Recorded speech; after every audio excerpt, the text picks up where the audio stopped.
उत्तर प्रदेश में महंगाई को लेकर मायावती ने योगी सरकार पर साधा निशाना, कहा घुट घुट कर जीने को मजबूर हो रही है जनता। जी दोस्तों, आपको बता दें कि उत्तर प्रदेश में बसपा प्रमुख मायावती ने एक बार फिर से महंगाई को लेकर सरकार पर निशाना साधा है और कहा है कि जनता पेट्रोल, डीजल व रसोई गैस आदि आवश्यक वस्तुओं की बढ़ती कीमतों के कारण घुट घुट कर जीने को मजबूर है। मायावती ने गुरुवार को ट्विटर के माध्यम से लिखा कि देश में बढ़ती हुई महंगाई, बेरोजगारी, गरीबी की जबरदस्त मार व तनाव झेल रही जनता पेट्रोल, डीजल व रसोई गैस आदि आवश्यक वस्तुओं की बढ़ती कीमतों के कारण घुट घुट कर जीने को मजबूर है। यह अति चिंताजनक है। केंद्र सरकार इस मसले को गंभीरता से ली। मायावती ने पहले भी महंगाई को लेकर योगी सरकार सहित केंद्र की मोदी सरकार पर निशाना साधा था। इसी के साथ आपको बताएं दोस्तों कि सीतापुर में महंत ने मुसलमानों को दी खुली धमकी, कहा अगर हिंदू लड़कियों को छेड़ा तो तुम्हारी बहू बेटियों को सरेआम करूंगा रेप। जी दोस्तों, आपको बता दें ये बड़ी खबर सामने निकल कर आई दोस्तों कि बजरंग दल के एक कार्यकर्ता और अपने आप को हिंदू धार्मिक संत बताने वाले ने सीतापुर में मुसलमानों को खुली धमकी दी है। दरअसल आपको बता दें कि सोशल मीडिया पर महंत का एक कथित अभद्र भाषा वाला वीडियो वायरल हो रहा है। इसमें उसे कहते हुए सुना जा सकता है कि अगर किसी हिंदू लड़की को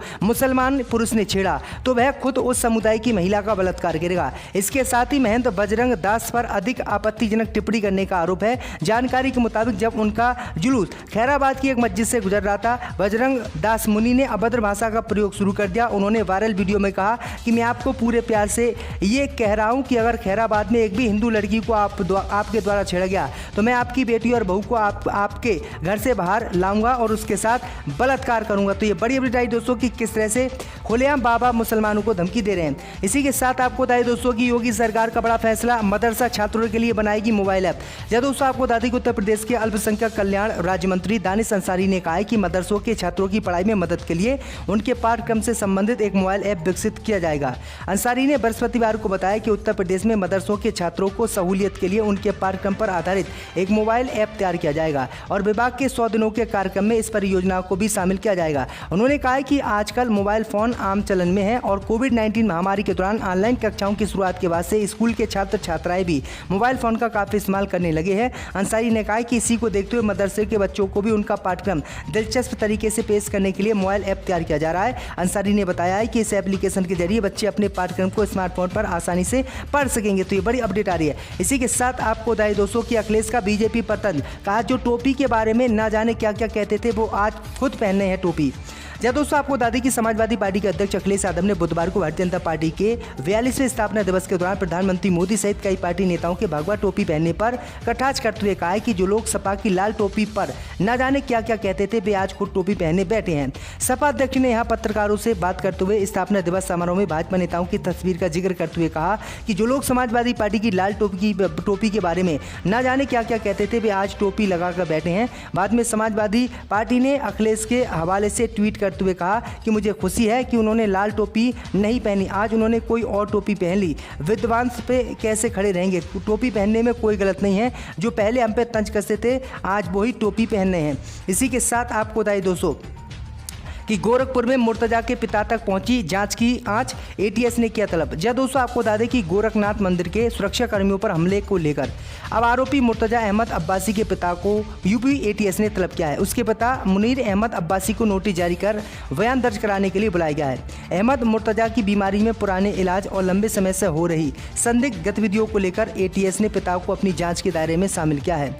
एटीएस को अब तक की जाँच में हमलावर अहमद मुर्तजा अब्बासी से पूछताछ और उसके लैपटॉप से जो हाथ लगे उसने साफ है कि हमलावर बेहद खतरनाक मंसूबे के साथ आतंक की राह पर चल रहा था। तो ये बड़ी अपडेट आ रही है। इसी के साथ आपको बताएं दोस्तों कि 9 लाख छात्राओं को मिलेंगे टैबलेट और स्मार्टफोन, तैयारी योगी सरकार ने की शुरू। जब दोस्तों आपको बता दें कि यूपी के छात्रों को बड़ी सौगात मिलने वाली है। योगी 2.0 के पहले 100 दिन में 9 लाख छात्रों को टैबलेट और स्मार्टफोन मिलने वाला है। सरकार ने योजना की शुरुआत कर दी है। जिले में युवाओं और छात्राओं को चिन्हित करने का काम शुरू हो चुका है। जल्दी टैबलेट और स्मार्टफोन वितरण का काम बड़े पैमाने पर शुरू होगा। योगी 2.0 के 100 दिन के एजेंडे में छात्रों को टैबलेट और स्मार्टफोन बांटे जाएंगे। कुल 6,92,000 स्मार्टफोन और 5,39,000 टैबलेट योगी सरकार द्वारा बांटे जाने की योजना थी। इसमें से 9 लाख स्मार्टफोन और टैबलेट पहले चरण में बांटे जाएंगे। मुख्यमंत्री योगी आदित्यनाथ ने पहले घोषणा की थी कि प्रदेश के 2 करोड़ छात्रों को स्मार्टफोन और टैबलेट बांटे जाएंगे। कोरोना काल में डिजिटल एजुकेशन की महत्वता को देखते हुए योगी सरकार ने यह घोषणा की थी। सीएम योगी ने अब इस योजना की दोबारा समीक्षा कर ली है। सभी जनपदों के पदाधिकारियों को टैबलेट और स्मार्टफोन वितरण का काम तेजी से करने का निर्देश जारी कर दिया गया है। तो ये बड़ी अपडेट आ रही है।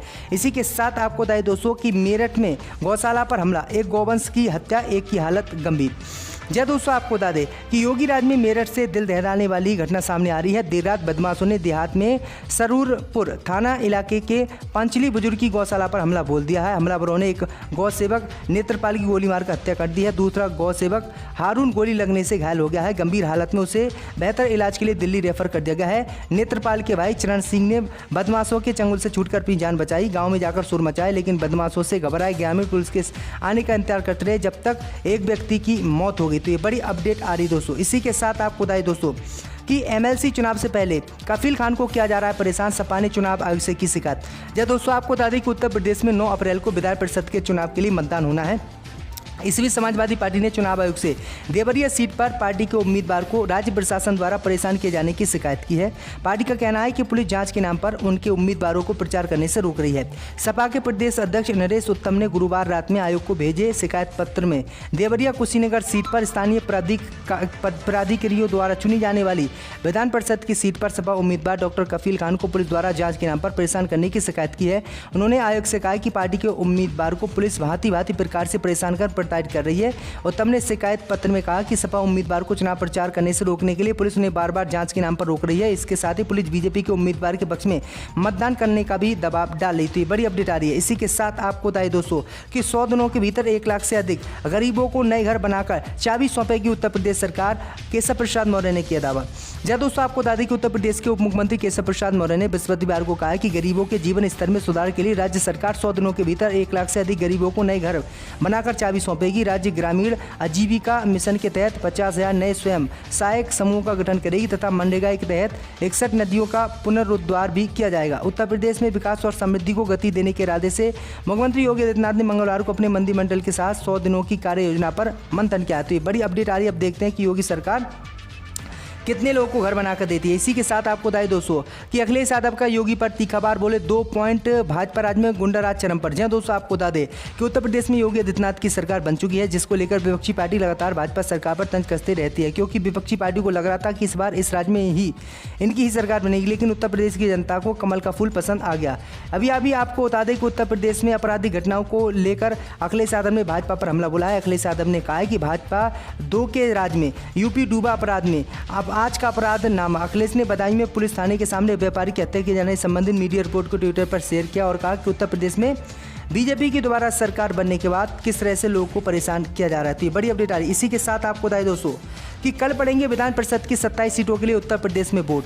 जब दोस्तों आपको बता दें कि उत्तर प्रदेश विधान परिषद के स्थानीय प्राधिकरण निर्वाचन क्षेत्र की 36 में से 27 सीटों के लिए शनिवार यानी कल वोट डाले जाएंगे। हालांकि चुनाव से पहले बीजेपी के 9 प्रत्याशी निर्विरोध चुने जा चुके हैं, लिहाजा अब चुनाव 27 सीटों पर होना है और बीजेपी सभी सीटों पर जीत दर्ज करने की रणनीति पर काम कर रही है। जानकारी के मुताबिक 58 जिलों के 739 मतदान केंद्रों पर 1,20,657 मतदाता वोट डालेंगे और सीटों पर बीजेपी और एसपी के बीच सीधा मुकाबला है। हालांकि कुछ सीटों पर त्रिकोणीय मुकाबला है। विधान परिषद की 27 सीटों पर 95 उम्मीदवार अपनी किस्मत आजमा रहे। तो बड़ी अपडेट आ रही दोस्तों कि कल जो है वोट डाले जाएंगे। इसी के साथ आपको बताएं दोस्तों कि अब यूपी की जेलों में बजेगा महामृत्युंजय और गायत्री मंच, कैदियों की मानसिक शांति का प्रयास। जी दोस्तों आपको बता दें कि यूपी की जेलों में अब महामृत्युंजय और गायत्री मंत्र बजेगा। जेलों में बंद कैदियों की मानसिक शांति के लिए ये मंत्र बजाए जाएंगे। जेल मंत्री धर्मवीर प्रजापति ने इसे लेकर निर्देश भी जारी कर दिए हैं। जेल मंत्री धर्मवीर प्रजापति के आदेश के बाद कई जेलों में मंत्रों का उच्चारण भी शुरू कर दिया गया है। इसके अलावा जेल और होमगार्ड विभाग भी प्लास्टिक बोतल और सामान पर रोक लगाई गई है। यूपी में दोबारा सत्ता में आने के बाद योगी सरकार ने ये एक्शन लिया है। तो ये बड़ी अपडेट आई दोस्तों कि अब उत्तर प्रदेश में जो है इस तरह के काम किए जाएंगे। इसी के साथ आपको बताइए दोस्तों कि बलिया पेपर लीक कांड में गिरफ्तार पत्रकार की बेटियों ने सीएम योगी को लिखी चिट्ठी। जब दोस्तों आपको बता दें कि बलिया पेपर लीक कांड में गिरफ्तार पत्रकार अजीत ओझा की बेटियों ने अब मुख्यमंत्री योगी आदित्यनाथ से गुहार लगाई है। अजीत ओझा को 10वीं के अंग्रेजी के पेपर लीक मामले में गिरफ्तार किया गया है। बेटियों का कहना है कि उनके पिता ने ही मामले को उजागर किया और उन्हीं को जिला प्रशासन ने बदले की कार्रवाई करते हुए गिरफ्तार कर लिया। गौरतलब है कि इस मामले में पेपर लीक के मास्टरमाइंड समेत करीब 50 लोगों को गिरफ्तार किया गया है। इनमें 3 पत्रकार भी शामिल हैं। इन पत्रकारों की गिरफ्तारी के विरोध और रिहाई की मांग को लेकर पत्रकार लगातार धरना प्रदर्शन कर रहे हैं। यूपी के नेता प्रतिपक्ष अखिलेश यादव ने भी पेपर लीक कांड में पत्रकारों की गिरफ्तारी की निंदा करते हुए योगी सरकार पर निशाना साधा। दरअसल बीते दिनों यूपी बोर्ड का 10वीं का अंग्रेजी का पेपर बलिया से लीक हो गया था। इसके बाद 24 जिलों में परीक्षा रद्द कर दी गई थी। पेपर लीक की आज जांच शुरू हो तो पुलिस ने 3 पत्रकारों को ही गिरफ्तार कर लिया। गिरफ्तार पत्रकार अजीत ओझा का कहना है कि बलिया के जिलाधिकारी ने उनसे पूछा था कि पेपर लीक की जानकारी कहां से मिली। इस पर उन्होंने अपने पास